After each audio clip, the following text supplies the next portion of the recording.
So how do we actually pen test OT or ICS environments? So we've had a lot of buildup in this course through the first couple of parts, but this is where really the rubber hits the road. We're actually going to walk through an OT pen tester, what that would look like.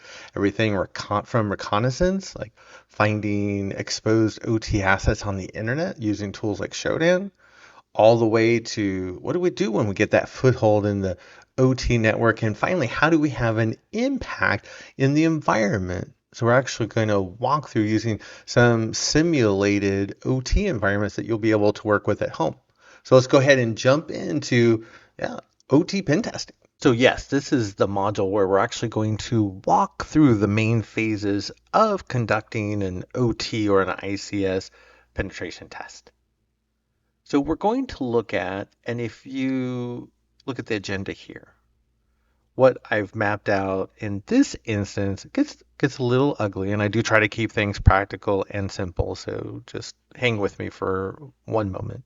Because what this is, and we started to mention earlier, is MITRE ATT&CK for ICS.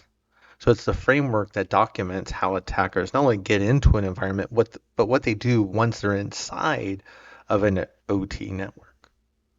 And so we have all of these different options to describe how attackers do what they do. Now, I do like to, as I mentioned, keep things simple, straightforward, practical. So I did boil these down into the 5 phases that we see here. So in the OT pen test methodology, when we talk about reconnaissance, initial access, discovery, exploitation, and then ultimately having an impact in the environment. But all of these different MITRE ATT&CK, what they call techniques, will roll up into one of these phases.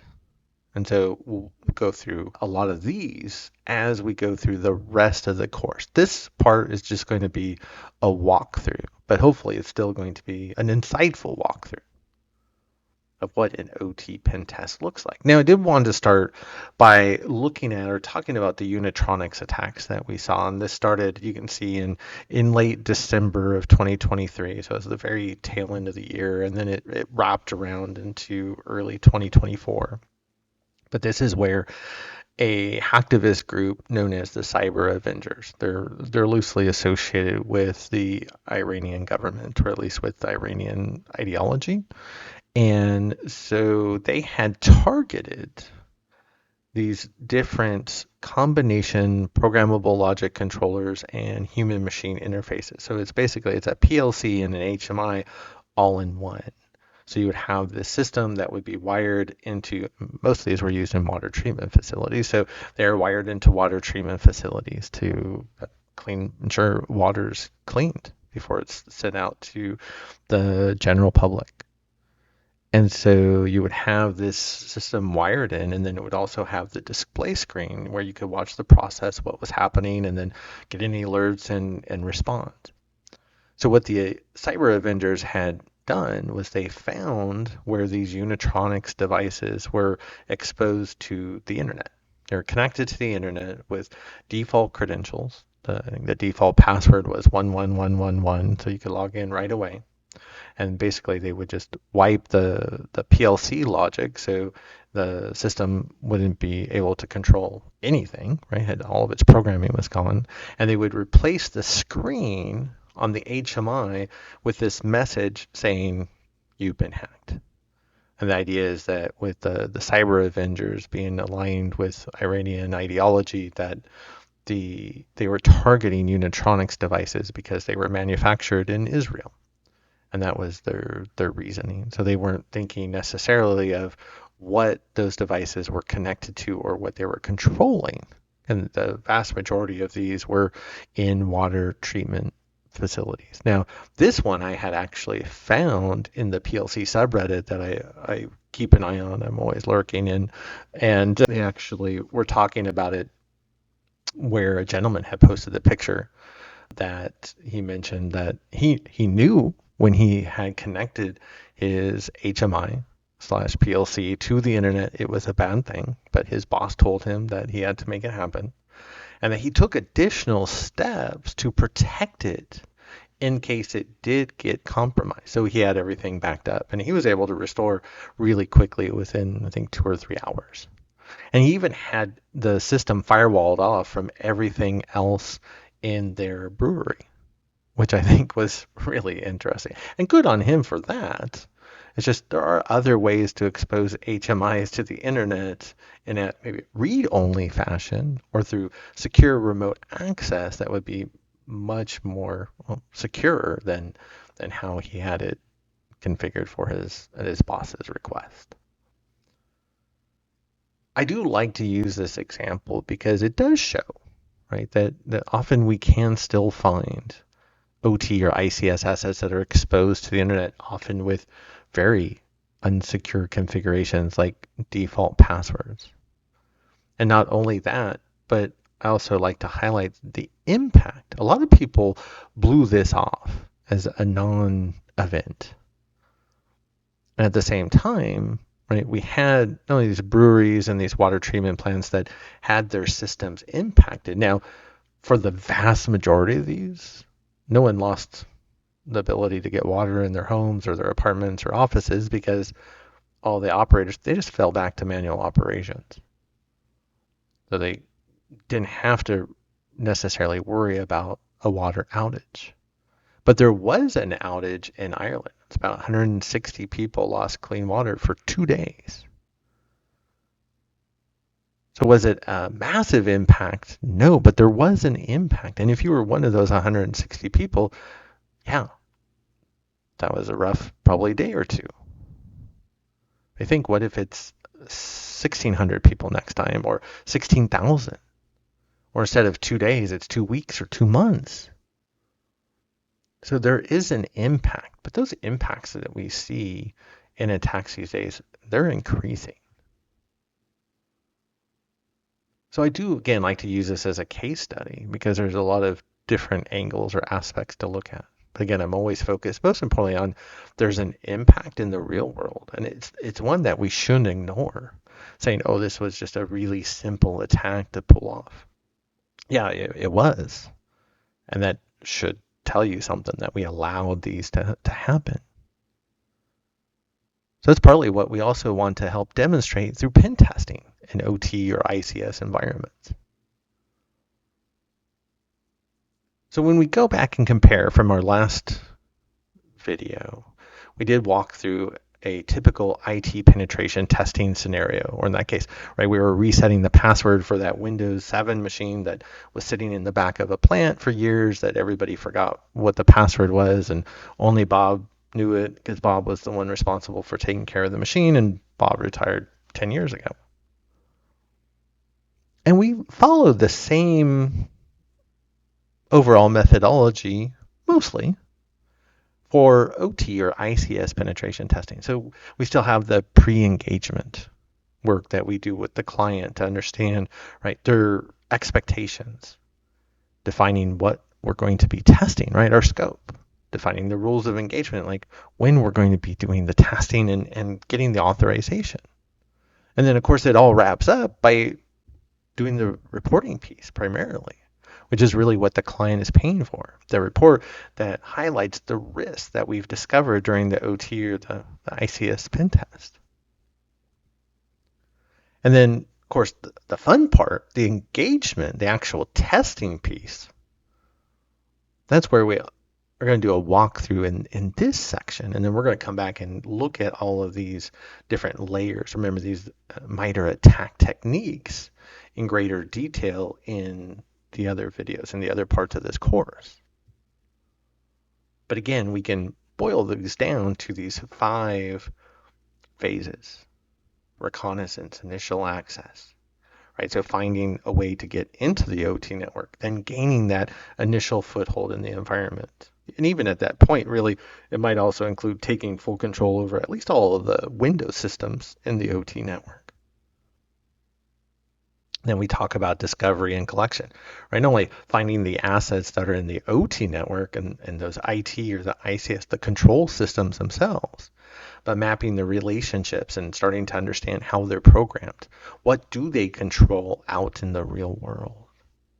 So then as we learn that information, we start reverse engineering the process, and then we can then learn how we can make changes to those systems, exploit those systems and make changes then to control the process, which ultimately allows us to have that impact.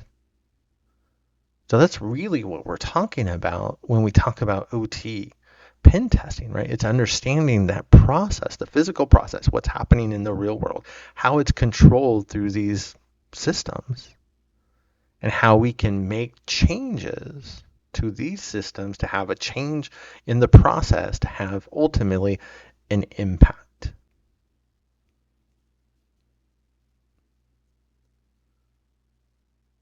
So reconnaissance doesn't change much between IT and OT for the most part when we're talking about trying to find hosts that are exposed to the internet so we can gain that initial foothold on the network. Now, usually that initial foothold is going to be on the IT network, and then we have to find a way to transition into the OT network. But as we were just talking about, remember the cyber avengers, they found these combination devices from Unitronics, these PLCs/HMIs that were exposed to the internet with default credentials. And they were able to gain access to those. And they did a little damage, not much, like typical hacktivists.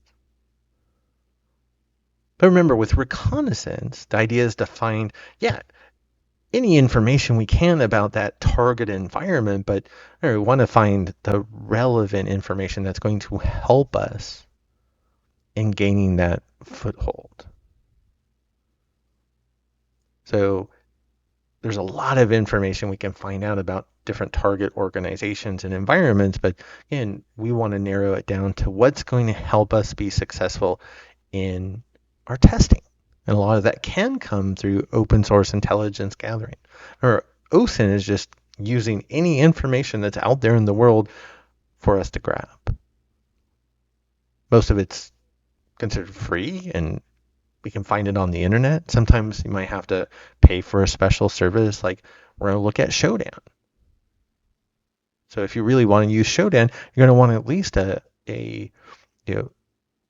low-end account to be able to log in and run searches and get more than one page of results. So remember, with reconnaissance, we talk about the differences between passive reconnaissance, where we're only finding information out there that's available usually to the general public, versus active reconnaissance. Remember, active reconnaissance is where we're actually sending packets towards a target organization. Now, when we're sending packets, A, that's where we have to have authorization, because otherwise we're breaking the law. But B, this is where we talk about the differences between IT and OT pen testing. In IT, I'm not worried about, what happens if I crash that machine? Am I going to end up getting somebody hurt, potentially killed, or have some type of impact to an environment? Because if we do find a control system that's exposed to the internet, we don't know in the beginning, what does it control? What is it connected to? Is it connected to a brewery or a water treatment plant or a nuclear reactor? Right? Obviously, there's big differences between each of those and the consequences that could happen if something went wrong just because we were scanning and we were probing around and we were poking at this system that was exposed to the internet that shouldn't be. So in OT, the main focus is going to be on passive reconnaissance, primarily with, OSINT. So we're not going to be doing any active scanning just to be safe. If you're going to do active scanning, again, that's something you're going to want to coordinate with your client. So here's an example of using Shodan to be able to find PLCs, or our programmable logic controllers. Remember, that's the most commonly used type of control system we have, and how we can find these that are exposed to the internet. And we'll see later on, there's an entire video that's dedicated to reconnaissance. But this is just one example of how we can use Shodan to run a search for the string programmable logic controller. And what you'll see is a lot of OT or ICS protocols are designed that if you ask them, hey, what type of device are you? It will actually tell you. So this is the main Shodan page, right? We log into Shodan. I have one of their kind of entry-level accounts I can log in with, and I'm going to run a search for the string programmable logic controller. Now, when we run the search, there's a couple things to kind of keep note of. One, it finds 4,517 devices or systems that are connected to the internet that respond with a text string of programmable logic controller. Now, most of these you can see, at least about 3,000 are in the United States. And we can see almost all of them respond over TCP 44818. That's the protocol that we use for Ethernet IP. And so you're going to see that especially in Rockwell automation devices, which, well, guess what? If we look at the Shodan information, we can see not only, sure, the IP addresses, the public IP addresses where these PLCs are, but we can actually see where Shodan issues queries asking the system, hey, I see it looks like you have something running on TCP 44818. That's what I'm talking to you over. What type of asset are you? Are you really running Ethernet IP?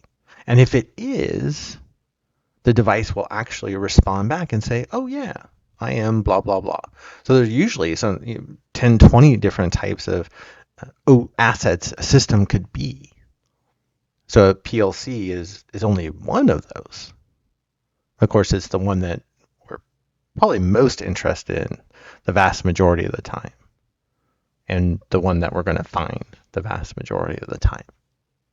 But we can see in this case that we can see the product name, and we're going to come back to that in a second. So basically the make, the model, right? We can see the vendor ID. So it's a Rockwell Automation / Allen Bradley asset. Remember, Rockwell had purchased Allen Bradley back in the day, not a little while ago.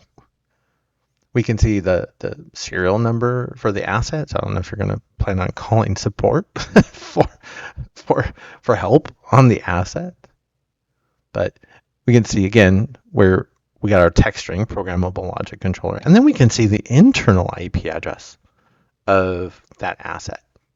So this PLC internally is at 192.168.10.60. Now, seeing an internal IP address out on the internet, it's not something that's going to give the attacker full control over your network, right, in the blink of an eye. It's not a critical risk issue. But I would say it does speak to the fact that you have a security gap that needs to be addressed. Right? So we don't want to see internal IP addresses out on the internet. Something's wrong, right? We have a hole, that information slipping through. We need to get it addressed. In this case, yeah, we need to make sure that this asset, this PLC, is not exposed directly to the internet. Because I always focus back on looking at, in this case, the product name and looking at that vendor, the make, the model. What if I take that and just put it in Google? So if I put the make, the model in Google and run a search, then we can actually, if anything, what I'm always looking for is I want to see, right? What am I actually looking at, right? And so we can actually see, oh yeah, here's the PLC. And this is actually the type of Rockwell PLCs that SANS uses in their advanced defense course, in their ICS 612 course. And so, yeah, I can actually see, and I can look up the user, the owner's manual to better understand not only how that asset functions, right? But we can also use that for looking for potential vulnerabilities, especially as we find more information about how the PLC is used in the environment, how it's programmed. And so it's all important information, right? It's putting those pieces together to ultimately, can we have an impact in the environment? So in the first lab in this section, the lab manual will walk you through a bunch of different searches that you can run in Shodan. Not only to be able to use Shodan to find assets that are exposed to the internet, but how you can run other searches, like using Google, which, of course, we're going to spend more time in this in part 5 of the course. But this is just one lab to get you started on performing reconnaissance in OT. Now, of course, once we find a route into the OT network, and remember, we've talked in earlier parts of all the different ways, and here's just some examples, right? We were just looking at, what if I find an asset that's exposed to the internet, and if it's already on the OT network, if I can compromise that asset, there's my foothold on the OT network. A lot of OT networks have Wi-Fi and other wireless that we're going to talk about, but Wi-Fi is still very popular. And I see a lot of plants, especially ones that are out in the middle of nowhere, 300, 400, 500, even more, miles from civilization, and they think they don't have to worry about securing Wi-Fi because the attackers aren't going to come out to where that plant is, but the attackers will. We can find remote access solutions, right? Because just about every OT environment these days has the ability for remote parties like contractors and vendors to remote in over the internet so they can do work. So most of those solutions, unfortunately, are unsecure. So those can be leveraged by attackers to gain access to the OT network. Social engineering works in OT pretty much like it is in IT. Right? People, a lot of times, they just want to help. And the easiest way to get somebody to do something that they shouldn't is to ask them. Right? So we can do it over email with phishing attacks, or we can do it over the phone, what they call vishing, if you're not familiar with the term. Or you can show up on site. If you got the right PPE gear, you might just fit right in and nobody will be the wiser.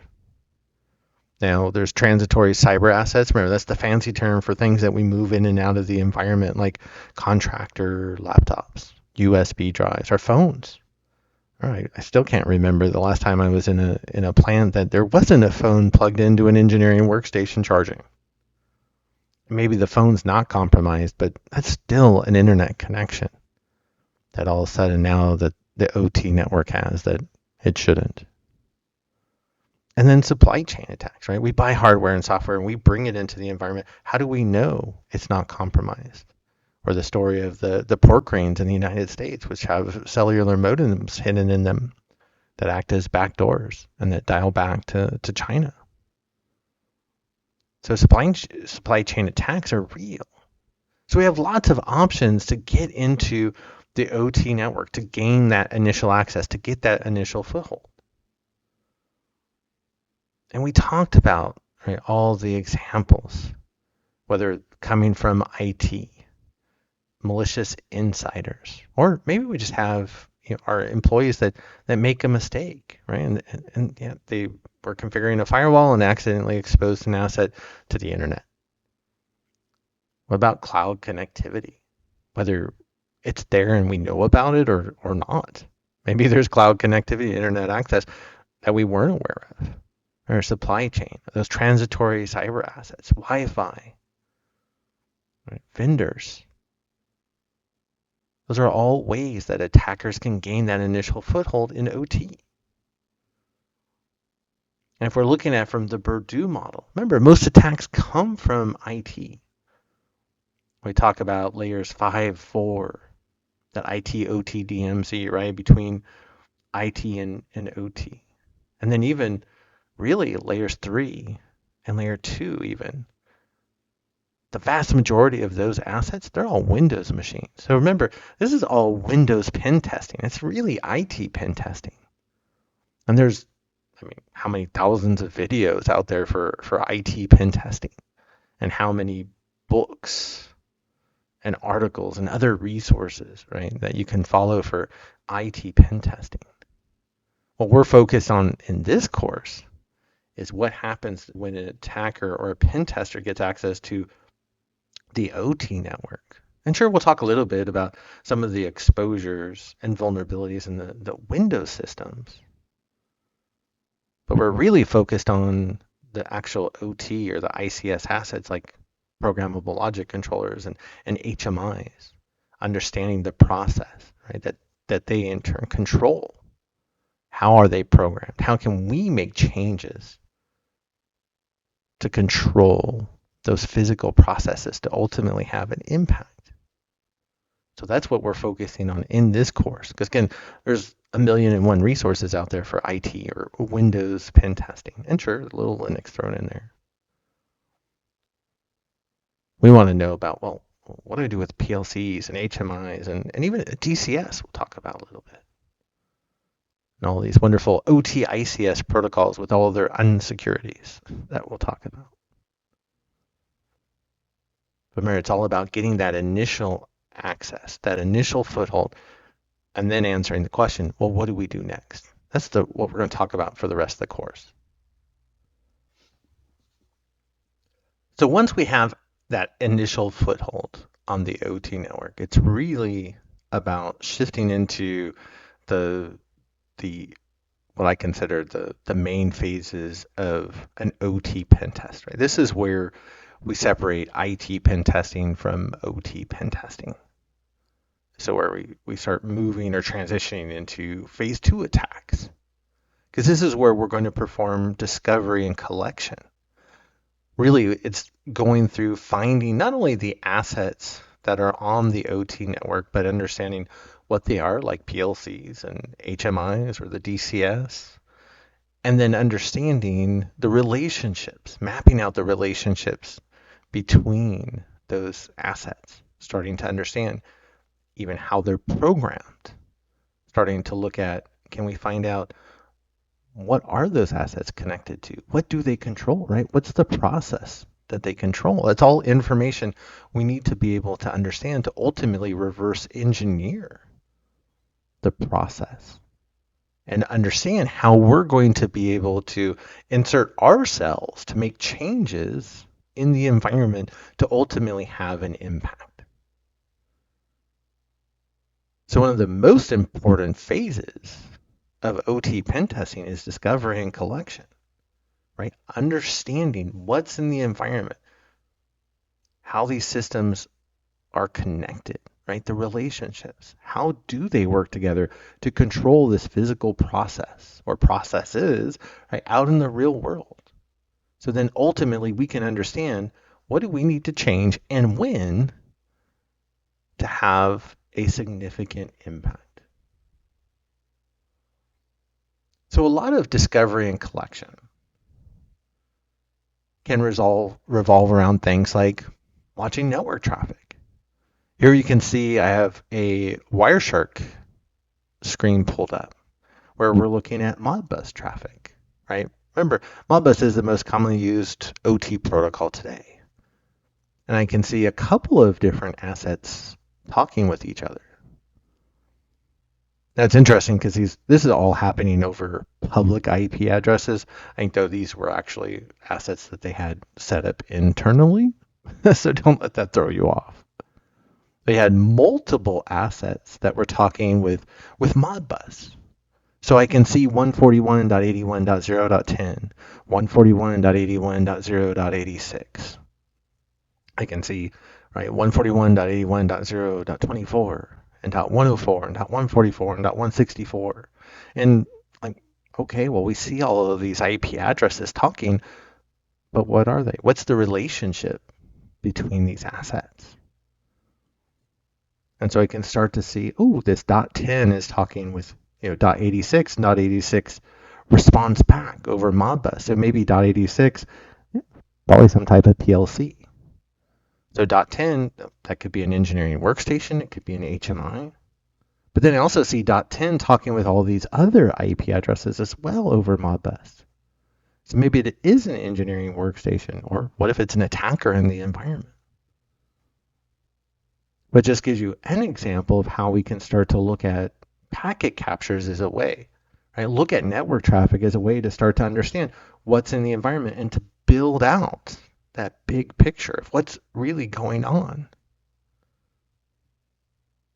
We can use additional Wireshark functionality to look at breaking it down a little bit further, right? Who's talking with who? How much information is being transmitted?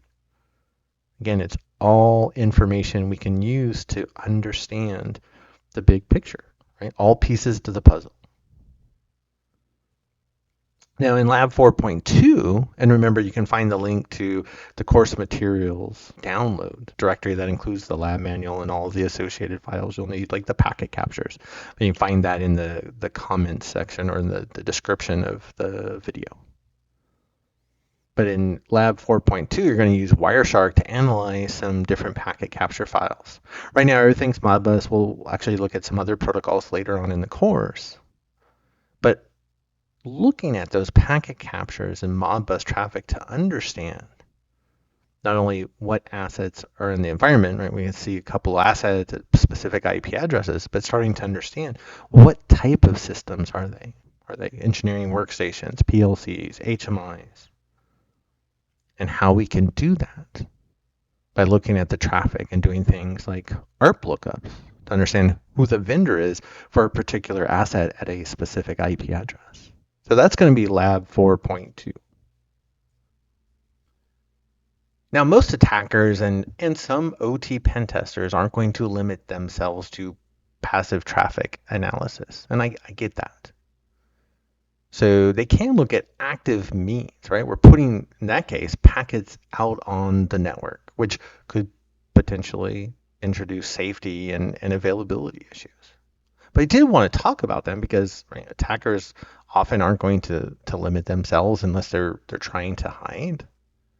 But a lot of times that's not necessary because remember, 95% of OT environments aren't performing network security monitoring, so attackers aren't going to get caught. And some pen testers don't see it as a limitation either. So I did want to look at the options. So we do have tools like Nmap, right? Still the most popular packet or port scanner that's out there. It's 25 years old and it's still going strong. And there's actually a bunch of different OT or ICS protocol related scripts that have been added into Nmap. Like in this case, you can see the Modbus discover script that if we ever find Modbus running on a port, we can run additional checks to see if we can gather additional information about the asset. In this case, you can see, and this is one you'll see in the lab simulation, where you can test a simulated PLC and it comes back and says, oh, hey, we're the Koyo Electronics PLC, or this is the Click PLC like that SANS uses in most of their courses for ICS cybersecurity. And we can see, oh yeah, the version of the firmware is 2.0.3. Or the version of the firmware is important because we can look up to see, are there any vulnerabilities associated with this firmware? Are there any vulnerabilities on that PLC that we could use to exploit, right, to gain access to the PLC itself? So that's one example of active scanning with using Nmap and those additional scripts. Now, what if I find an HMI? If we find an HMI in an OT environment, it's often considered gold. Because what it allows you to do is not only, see the process in the environment, but you start to see current values or those data points, right? The values for those data points or the tags to see, okay, what's going on in the environment? Because then we're going to line that up with some other information that we're going to talk about in a moment. And then if we have the HMI, and then let's say we can look at what's going on in a PLC at the exact same time. If we can line those up, it allows us to better understand what's actually happening in the environment. It's almost like having an HMI is like having the Rosetta Stone and being able to pretty quickly decipher how a PLC is programmed and how it's controlling a process that ultimately we want to have some type of impact. So think of, if I find the HMI, it's like having the Rosetta Stone. In this case, this is an example from the Telegram channel from Cyber Army of Russia Reborn. They're a Russian hacktivist group that continually target Ukraine and other Ukrainian allies. Another way we can find different assets in the OT environment is to use the different development tools that were designed by those asset vendors. Like in this case, I like to use the Click PLC software. And these are not only PLCs that SANS uses for all their courses, but you can find these in real OT environments. You can buy a fully loaded PLC for about $400 US. And you can see them in manufacturing facilities and other types of sites. But a lot of different vendors, right, or manufacturers of OT assets. They make it so one of the features of their software is it allows you to discover their assets. And most of them do this. So in this case, yeah, with Click PLC, if you open up just by just starting the programming software, like as if you were to go connect to a PLC and make changes to its programming or upload firmware, the first thing it does is you can tell it to look for Click PLCs in the environment. And in this case, you can see that it says, hey, we found one. And the PLC name is ABC, blah, blah, blah, blah. Yeah, not very descriptive. This was actually when I was doing my master's research. I have quite a few more Click PLCs at this point. All right, the IP address, subnet mask, part number, firmware. Remember, the firmware version is important because we can use that to look up vulnerabilities on that PLC that we could use potentially for access or some type of control. Or what if I can just use it to reboot that PLC and lose that PLC control at a specific point in time in the physical process? What would that impact look like? At the very end, you can see the MAC address. We can see the status is good, which means the PLC has code and it's running the code. It's doing its job. Everything looks fine, right? So that's good to see from an operator perspective.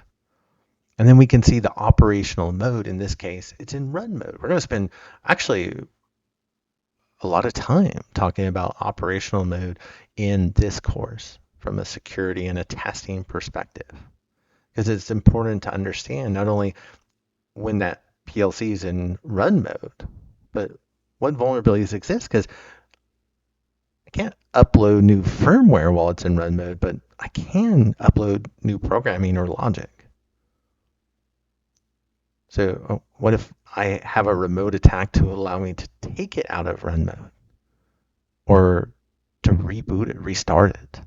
Again, what's that impact going to have to the physical process out in the real world?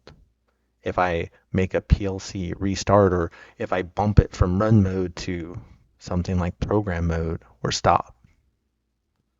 So again, we're going to spend a lot of time talking about operational modes with PLCs and other types of controllers.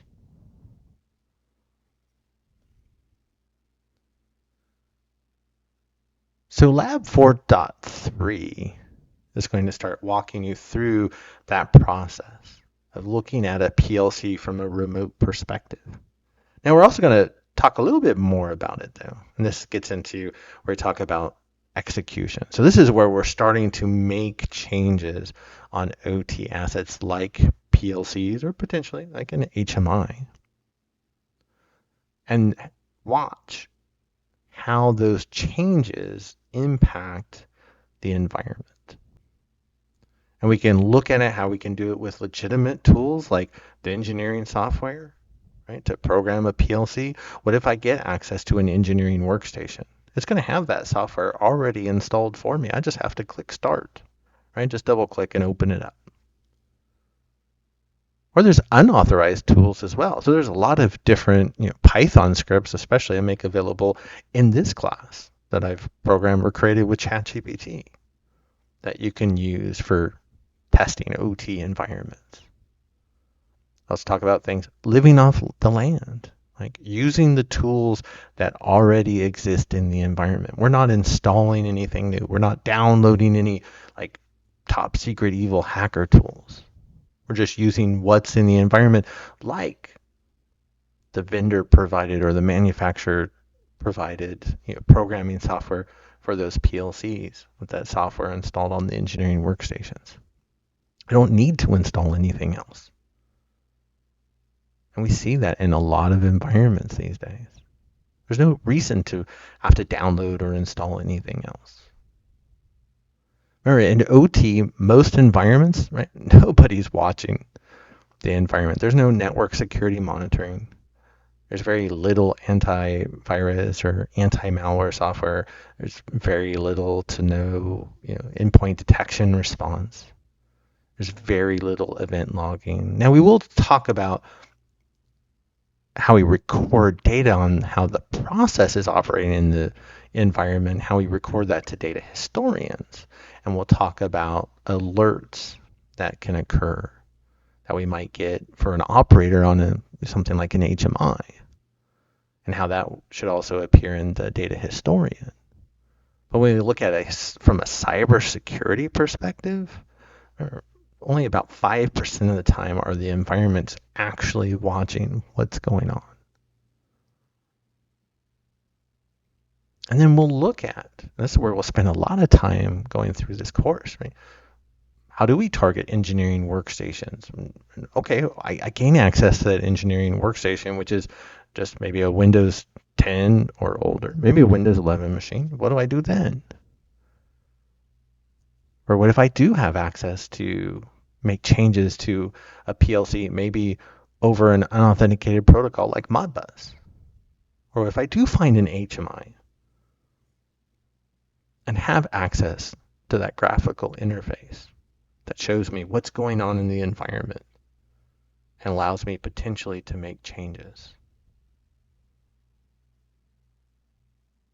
So we're going to spend a lot of time with execution. And here's just some examples of the things that we're going to talk about. Right? If I have access to a Windows machine like the engineering workstation, I'm not going to probably download Python, but I can run PowerShell. Remember, living off the land, using what's installed. We've seen examples of attackers that upload malicious firmware to different types of controllers, like with Trisys and uploading malicious software or firmware to the safety controller, the safety instrumented systems, or the SIS. Remember the fail-safe backup for the facility. Well, if I can use a tool to guess passwords for a web interface to log in, like we saw in a few years ago when the Russians had turned off the power again back in 2022 in the Ukraine. They just logged into a web interface and turned the breakers off. And of course, like Russians usually do, they wipe all the machines, so you can't immediately restore all the services, and makes forensics hard as well. I alluded to earlier, what if I can connect to a PLC over an unauthenticated OT protocol like Modbus and make changes to the values and the data points in memory that ultimately determine how we control the physical process out in the real world? And that's where we're going to spend a lot of time. And here's an example. Now, this is one thing to think about, is what if I do have that initial foothold in the OT environment, and I can use a tool to connect, in this case, to a very simple PLC. Now, PLCs have coils and registers where we store data. Coils are binary data, so that's either zeros or ones, and registers have a value of 0 to 65,535. So in this case, if I get a foothold on the OT network and I see, here's what appears to be a PLC running Modbus, I'm going to connect to it using any number of tools. In this case, there's a simple tool I created with ChatGPT. You can see Modbus polling tool. And so it's going to connect, and it's going to pull down the first 10 coils and the first 10 registers by default.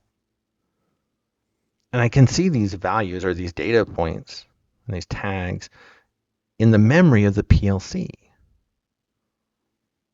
And these reflect, right, what's going on in the real world, what the actual PLC is controlling.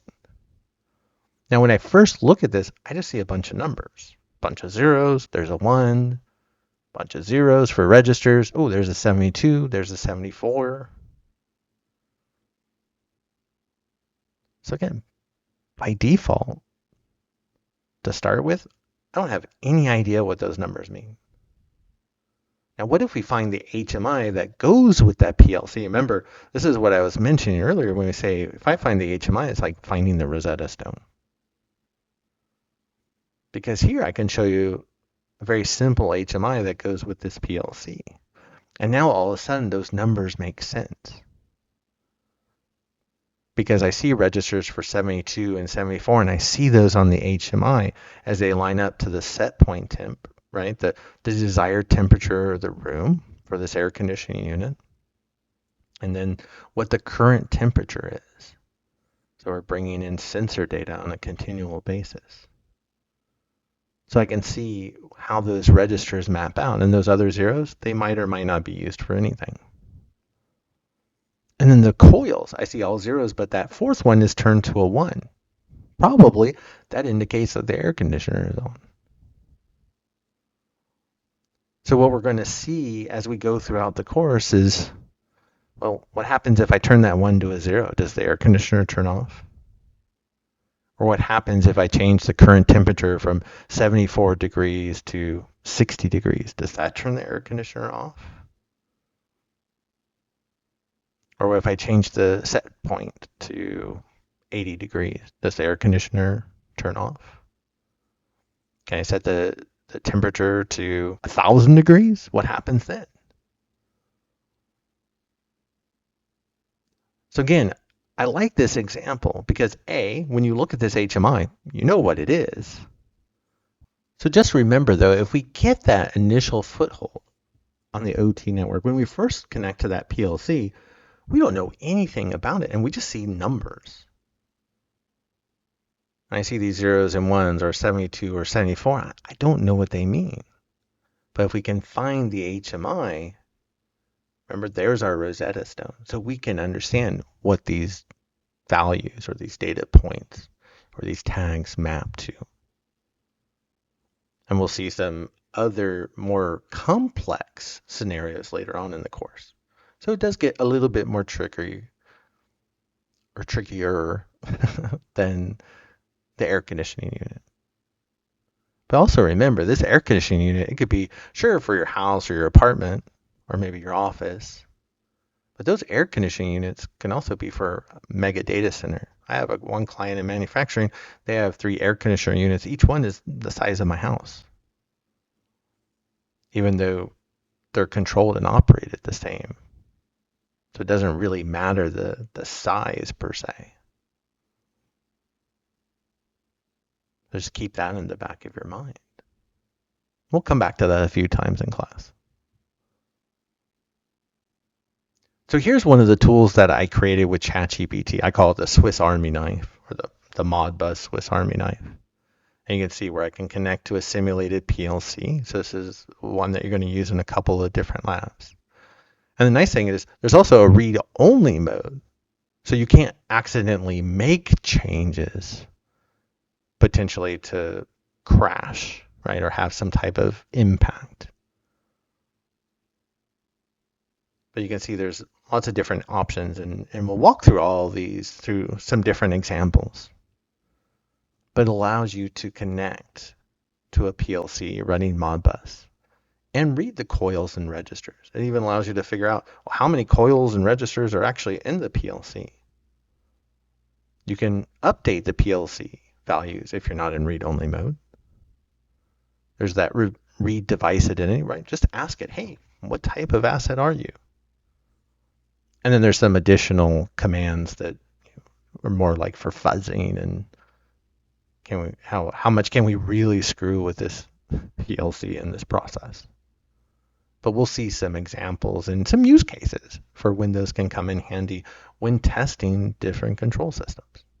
So while the next lab will walk you through this exercise, I did want to walk through it together. So that way, if maybe some of the common questions that will come up in your mind that we can answer them as we go along. Maybe it'll help make a little bit more sense, especially if this isn't something that you've seen before.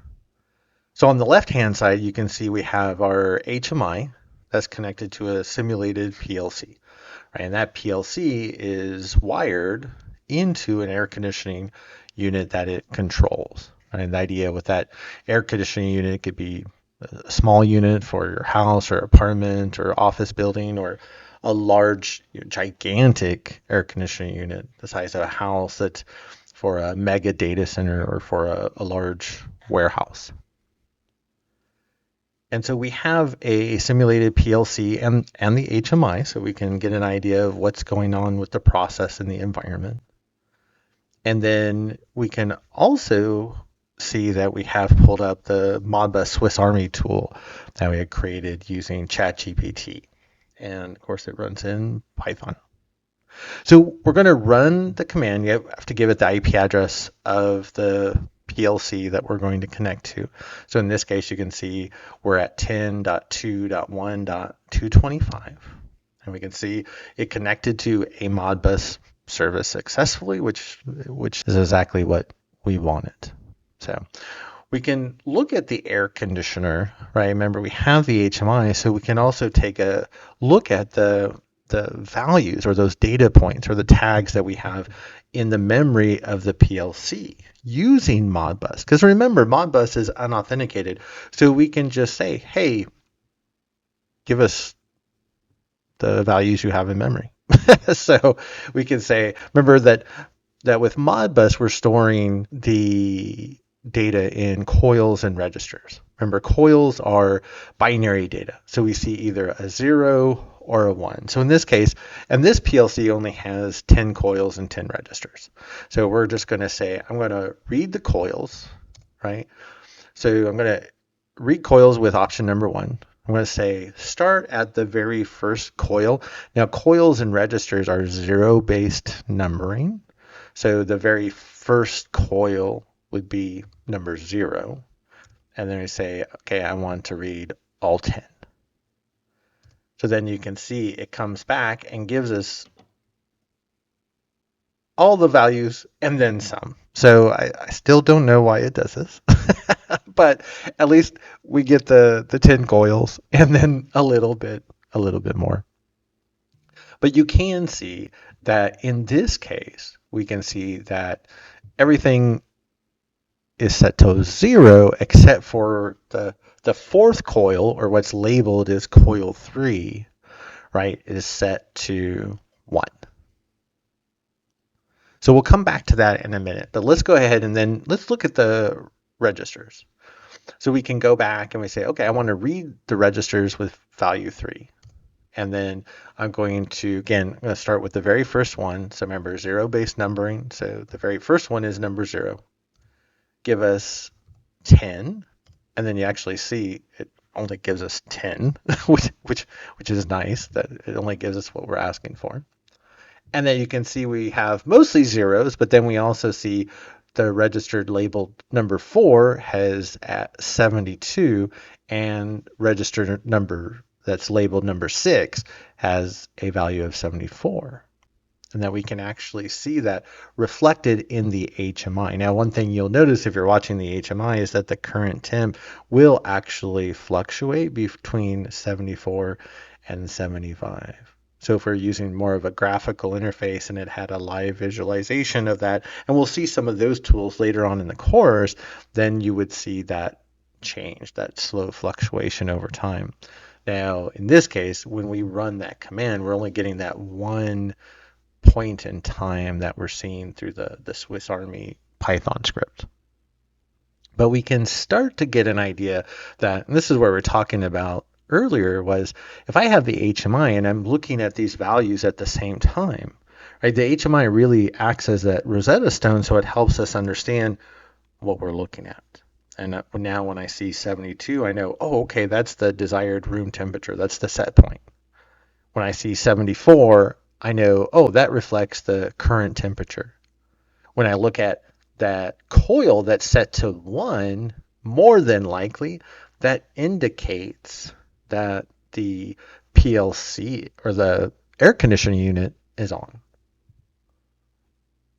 And so it's a great example to start learning with. So now, let's say our mission is to make changes over Modbus, which again, Modbus isn't it's gonna do what we tell it to. Now, how the process in the real world is impacted, that's going to depend on how the PLC is actually programmed. And that's really what we want to walk through here, is starting to explore, well, how is the PLC programmed? Because I might say, okay, the first thing I want to try, if let's say my mission is to turn off the air conditioner, especially if nobody's monitoring it, I want to turn the air conditioner off and have it stay off. So the first thing I might try is, well, what if, and let's go back and read those coils, that what if we change that 1 to a 0? Because we're assuming here that that 1 indicates that the air conditioner is on. So what if we change it to 0, right? That if I change that coil, and then we're going to say, use the number that's listed in the output, right? So we're going to say change coil 3, and we're going to say change it to 0. Now, looking at the HMI, right, nothing actually changes. Because what actually happened was that the PLC is still programmed that if the current temperature is always above the set point, make sure that the air conditioner is on. So even though we changed the 1 to a 0, the air conditioner logic or programming said, hey, current temperature is higher than the desired temperature, the set point, so make sure the air conditioner stays on. So flipping that 1 to a 0 isn't going to get us the result we want, to have the air conditioner turned off. Now, in a lot of systems that you see set up, especially when you come back and do the LabShock lab later on in class, there's a simulated oil fields environment, and in there you can turn the pump on and off simply by changing that 1 to a 0 or vice versa.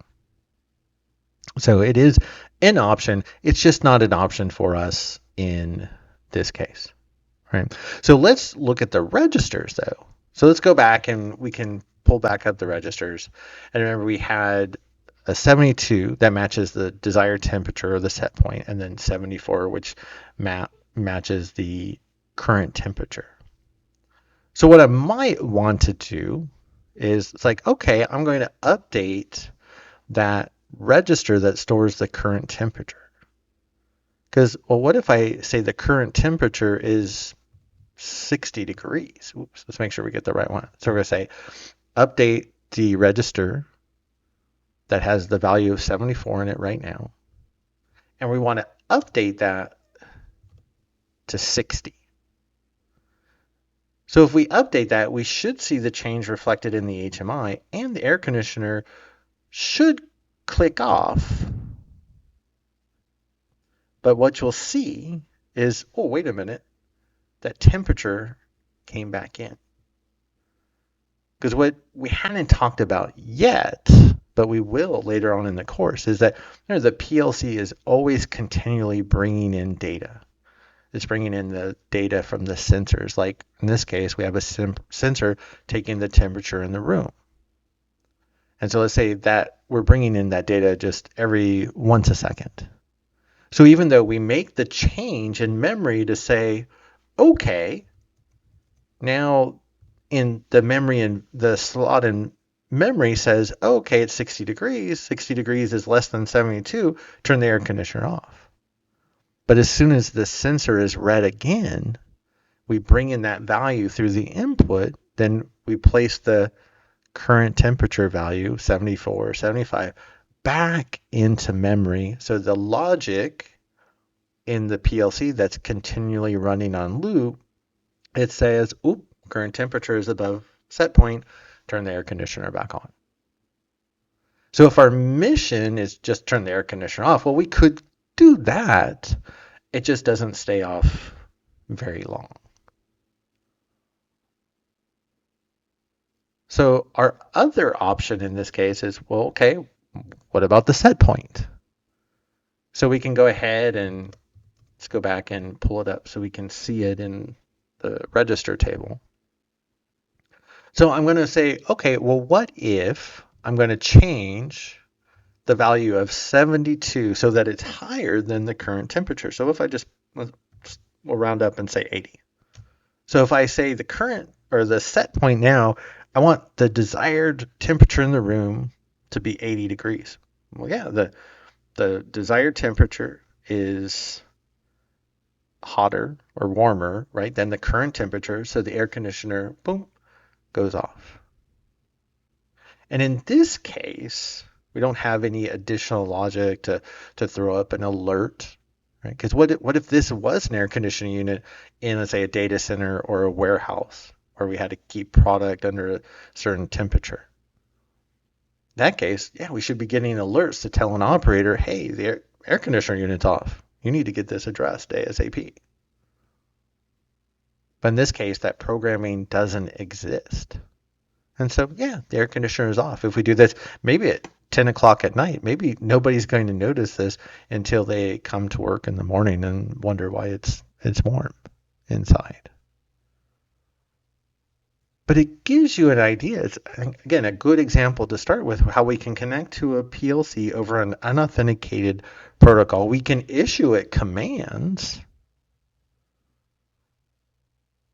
and we can manipulate the process, right? What happens in the real world by changing those values, by starting to understand how that PLC or the asset, the controller, is programmed. So again, that's what Lab 4.4 is going to walk you through. So you go through the process of using a tool like Swiss Army to connect to a PLC over unauthenticated Modbus, recoils and registers, and then using the HMI start to understand how can we manipulate the controller? How can we manipulate these values that are stored in memory to ultimately manipulate or control the process, right? To have an impact. That's real ultimately what we're talking about doing in OT or ICS pen testing. Remember, it's understanding the systems, the process, how those systems control the process, and then how we can ourselves, right, interject ourselves into that control to have an impact. So one phase of pen testing that we talk about, whether it's in IT or in OT, is lateral movement, right? How do an attacker or how does a pen tester move throughout the environment? Now, the vast majority of that movement, even in OT, is just like in IT, where it's Windows machine to Windows machine. Right, so when we think, especially if an attacker gets into the IT environment and they try to transition into the IT OT DMZ and then onto the OT network, that's almost always going to be a Windows machine to a Windows machine to a Windows machine.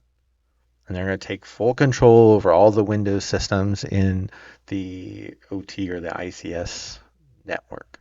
Right, so again, we don't spend a lot of time in this section, or really even the course, talking that much about the Windows lateral movement. Again, there's a million videos and books and other resources out there that talk about that. But we are going to want to focus on, well, what makes lateral movement unique in OT? So there are some things that we're going to focus on in later sections, like what happens when I gain access to an engineering workstation. Yes, it's a Windows-based system, but there's some special considerations with that Windows-based system, like, well, more than likely it's going to have all the software installed on it that's used to program the different PLCs and other control systems we have in the environment.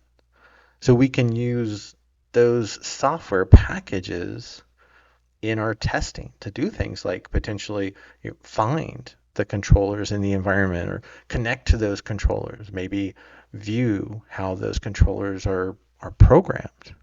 What if we could use that software to upload malicious firmware or upload changes to that logic, right? So there's a lot that we could do from a pen testing or attacker perspective using engineering workstations. And that's just one example. Same thing with data historians. They're typically also usually Windows machines, okay, maybe Linux, but usually, at least most that I see these days, are all Windows servers, and that are collecting all of that telemetry data, right, about what's happening in the environment. It's like those values that we were just seeing in the PLC. Those are going to be recorded on the data historian. So if an attacker gained access, what could they do with that information? How could they use that to reverse engineer the process to better understand it, to better position themselves to control it and have an impact? And then, don't forget, some HMIs these days, they run on Windows. So it's another, typically, might classify as an easy target, especially if it hasn't been patched or updated in a while. So there are a lot of, yes, Windows-based attacks that are still relevant based off of what type of systems are running Windows.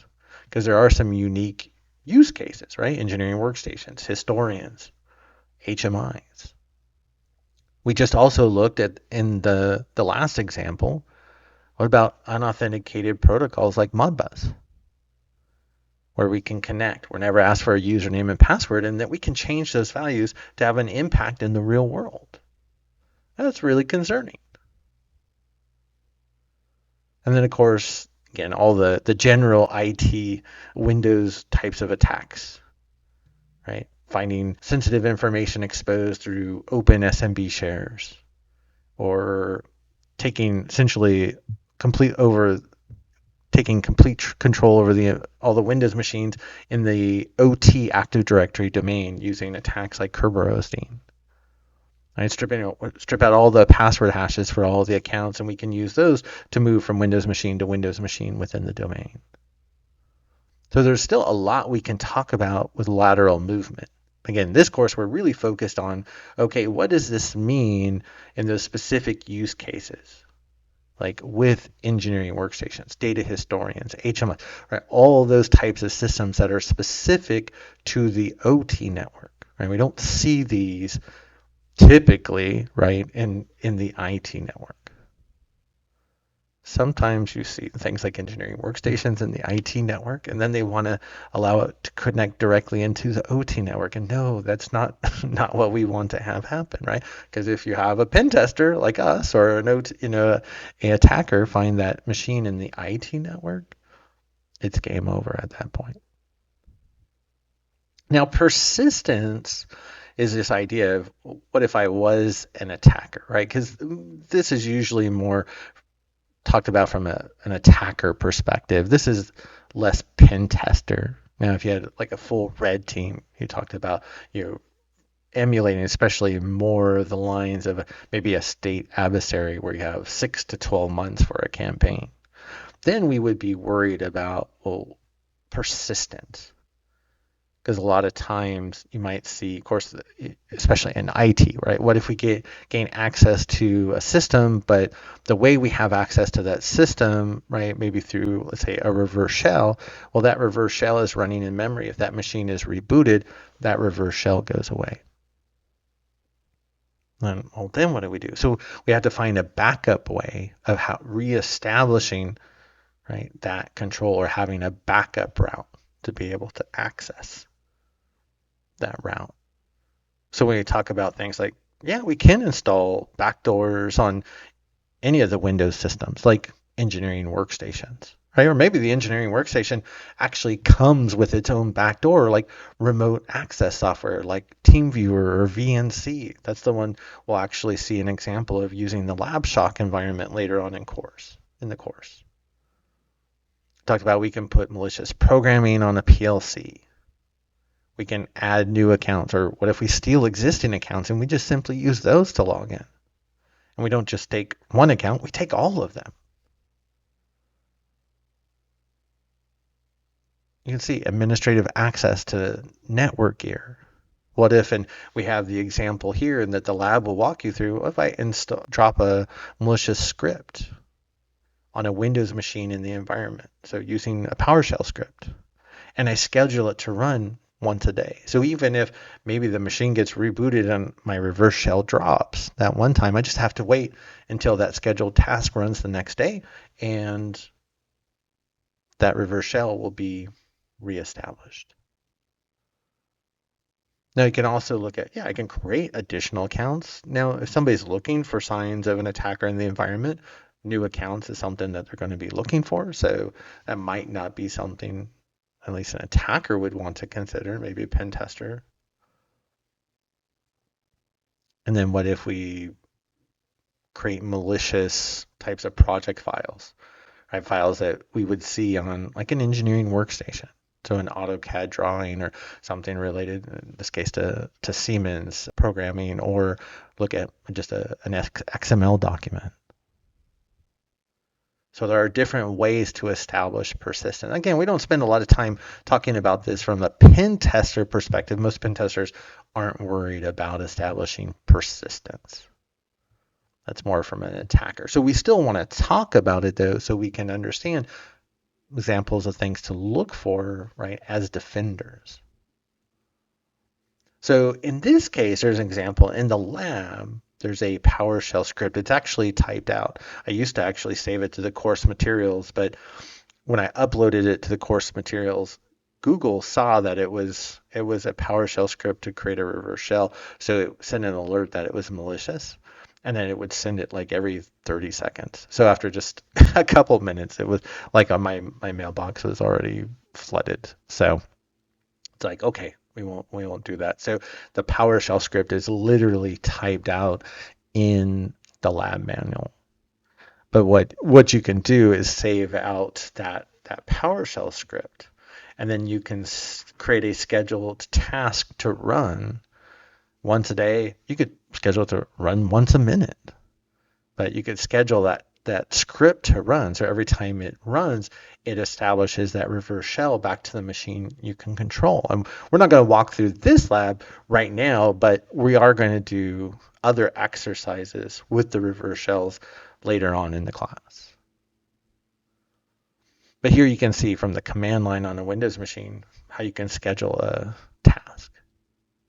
And then this is what it looks like in the GUI. So you can see, the task name evil backdoor. Obviously, we wouldn't want to name it that if we're trying to stay hidden within the environment. So you can see that it runs at 8 o'clock every day.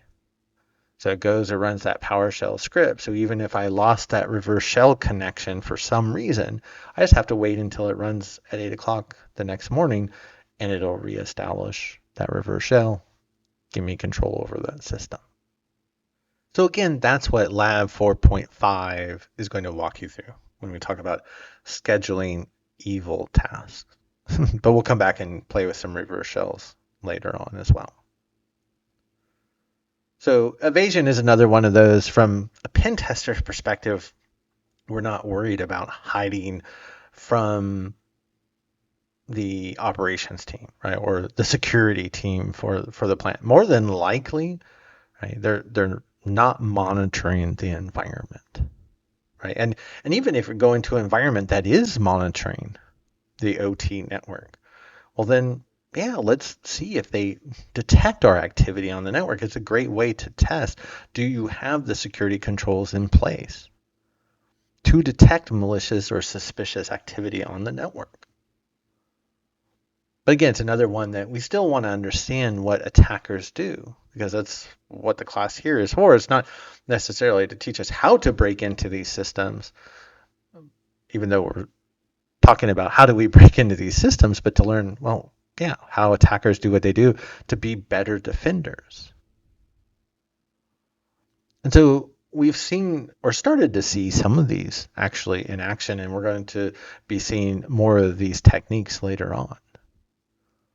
But how do we hide our presence, right? How do I make it that, what if I am changing values in a PLC like we were doing with that air conditioner unit example, but I want to hide from the operator what's going on? So let's say we turn the air conditioner off, but I want the HMI to still show that the air conditioner is on.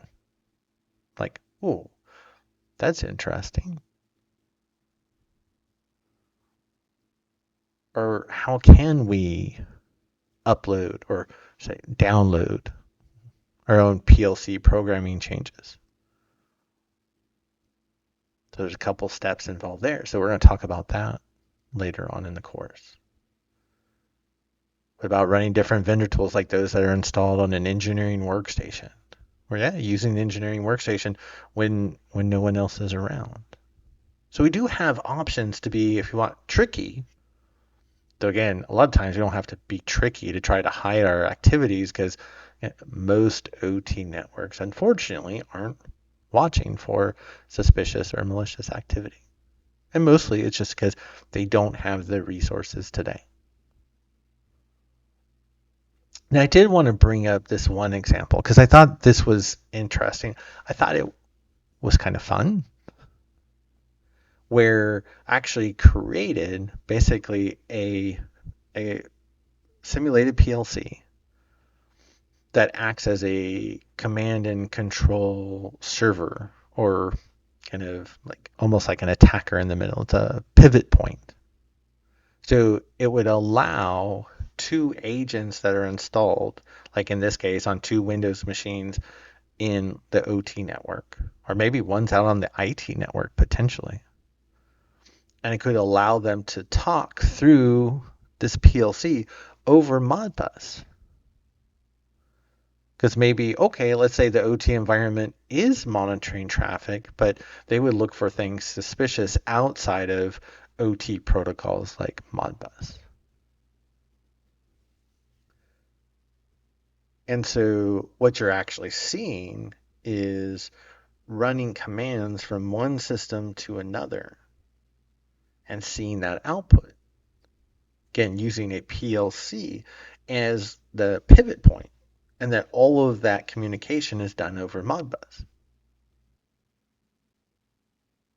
So Lab 4.6 will walk you through setting up the simulated PLC, and then you'll install Agent A on a Windows machine, or I shouldn't say install, it's another Python script you would run on a Windows machine.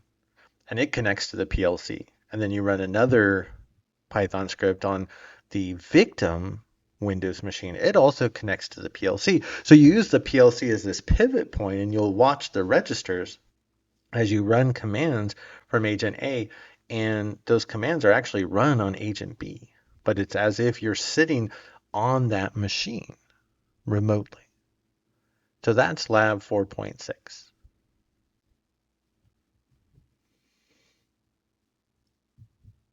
Now, as we start to get towards the end of the OT pen tester methodology, remember, ultimately it's about having an impact in the environment. So one of the ways we can do that, as you can see, is there's the Inhibit response function technique that we have documented through MITRE ATT&CK.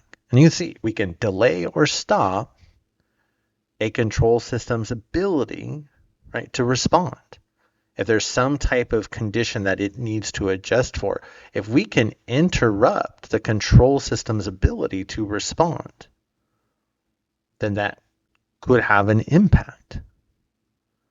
So later on in the course, we'll look at what happens to the process if we can disable or silence alarms that our operators are supposed to get to be able to step in and make adjustments as necessary.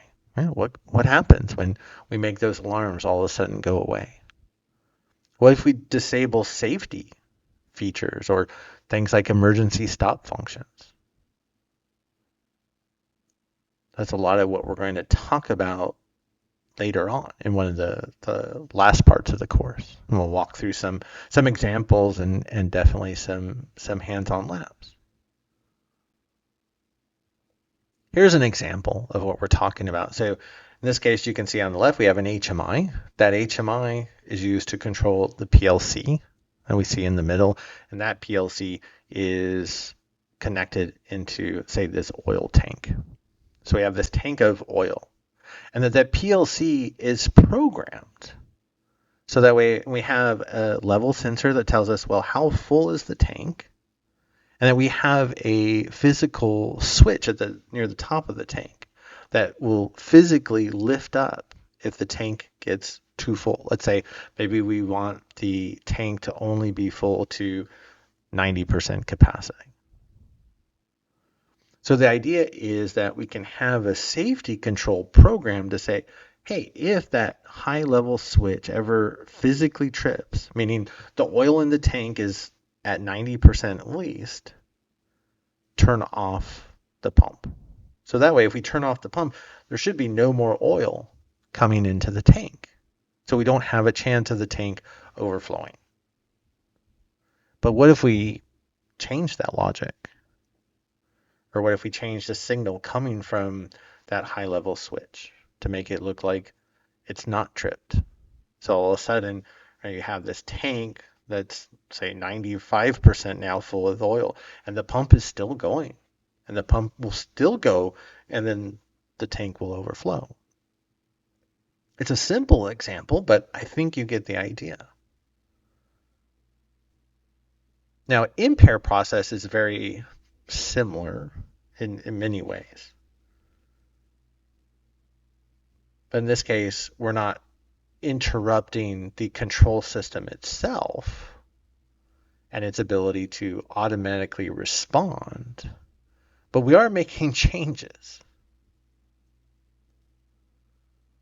And so you can see that we can do things like, disrupt the normal flow of control. Or like we were seeing in one of the earlier examples where, what if we change set points to have an impact on that process in the real world? How we can issue, unauthorized commands like we were doing in the air conditioning unit. Or what we'll see in a later example is, how can we send spoof sensor data?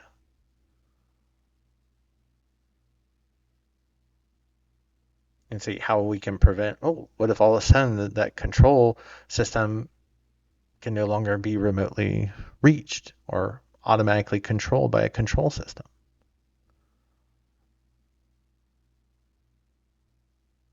What other types of changes can we make behind the scenes without the operator's knowledge? That was always, again, the thing that fascinated me the most was Stuxnet. Because while Stuxnet behind the scenes was physically breaking down the uranium centrifuges, at the same time, the operators in the room, they're looking at the dashboards and everything looked good. They had no clue as to what was going on with those controllers and the physical systems that they actually controlled in the real world. And we have a lot of options to introduce instability or to make things go wrong. One example, and this goes back to the air conditioning unit. And the lab will walk you through it, so I'm not going to jump in just on the interest of time. But you can see here in the screenshot that one of those options in the Swiss Army Python script is the ability to fuzz registers. It just sends a random value between 0 and 65,535 to every register on the PLC. And then you can see in this case, in the HMI, the set point changes to 45,405. So there's a couple of things happen. One, the air conditioner turns off, right? Because the set point is higher than the current temperature. But also we realize, it looks like they missed a threshold that should have been programmed into the PLC, right? Because we should never have been able to set the temperature higher than something that was realistic, like 80 degrees. So there was doesn't appear to be an upper limit, or I guess the upper limit would be the limit of the register, which is 65,535. We did identify, that's an issue that needs to be addressed. So you let the client know, they should definitely add that threshold to the logic on that PLC.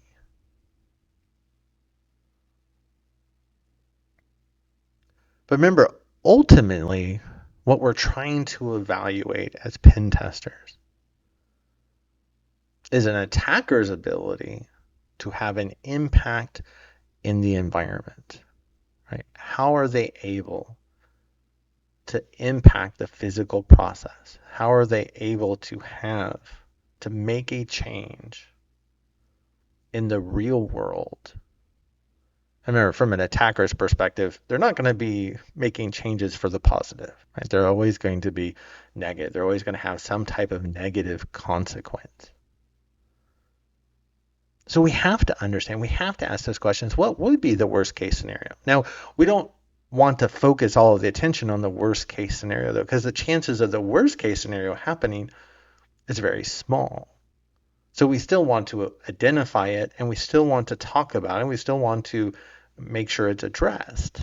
But we also want to make sure we're spending more time on the most realistic scenarios, like something like ransomware getting into the OT network and shutting down all of your Windows systems. Then what happens?